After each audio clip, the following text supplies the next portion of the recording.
जो school colleges में छोटे छोटे बच्चे हैं जो इसमें फंस जा रहे हैं, उनके लिए कुछ ना कुछ सरकार को कड़क प्रावधान लाना पड़ेगा।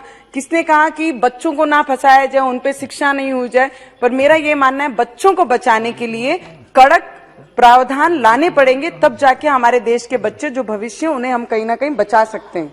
मेरी ये भी सरकार से विनती है कि आज महाराष्ट्र राज्य की बात करती हूं तो गली मोहल्ले में तेजी से गांजा, चरस ऐसी चीजें भी हमने सुनी नहीं है, पर हमारे महाराष्ट्र में ये तेजी से नशीली चीजें बिक रही हैं, जिससे कम उम्र के बच्चे, युवा इसके सेवन कर इसके कारण हमारे समाज हर तरीके से गलत रास्ते पे जा रहा है।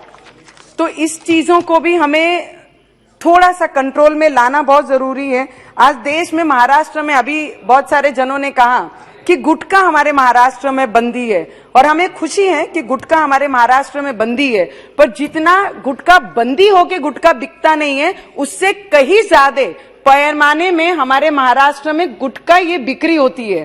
तो जो गुटखा बनाने वाले हैं, जो 2 नंबर से बेचने वाले हैं, उस पर रोक भी लगाना बहुत जरूरी है, तब जाके गुटखा बंदी सही मामले में हम बोल सकते हैं। Sir, just 1.5 minute last sir, अभी मेरे एक भाई ने कहा कि बॉलीवुड के द्वारा हमारे देश की पहचान हुई है। नहीं, हमारे देश की पहचान हमारे ग्रेट लीडर्स जो हमारे देश के लिए बलिदान दिए, उसके वजह से हमारा देश की पहचान हमारे भारत देश की पूरे विश्व में है। हमारा देश बॉलीवुड के बिलोंग करते हैं, हम बॉलीवुड, हॉलीवुड, टॉलीवुड में काम कर चुके हैं, हम खुद ऐसे आर्टिस्ट काम कर चुके हैं। तो हम इंडस्ट्री को एक जैसी दूसरी इंडस्ट्री जैसे बाकी देशों में फेमस है, वैसी एक बॉलीवुड एक हमारे देश का भाग है, जो जिसके माध्यम से हमारे जो हीरोज हैं, वो एक्टर्स हैं, वो बाहर फेमस होते हैं, पर हमारा देश ये बॉलीवुड से फेमस नहीं हुआ है। सर, एक last sir, you are there on the post sir, chair, so please sir, मेरी ये भी सुझाव है कि नारकोटिक्स डिपार्टमेंट के बड़े अधिकारियों को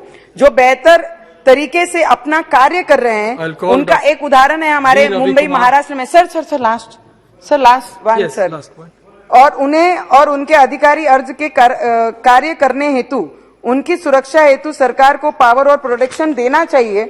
अभी सर कुछ दिनों पहले 35 किलो हीरोइन ड्रग्स हमारे मुंबई के एयरपोर्ट में पकड़ा गया। ऐसी चीजों में इतनी बड़ी हिम्मत कैसी होती है कि मुंबई जैसे शहर में लाकर इतनी बड़ी संख्या में वो बेच सकते हैं? ये इतनी बड़ा सपोर्ट कहां से मिलता है? ये अच्छा है, पर इस पे, ड्रग्स पे और नशों के चीजों पे एक बार सदन में चर्चा होनी बहुत जरूरी है, क्योंकि हमारा देश, इसमें हमारे युवक फंसते जा रहे हैं, तो इस पे चर्चा लानी बहुत जरूरी है। और मैडम, आपका ये बिल के लिए हम सपोर्ट करते हैं। धन्यवाद।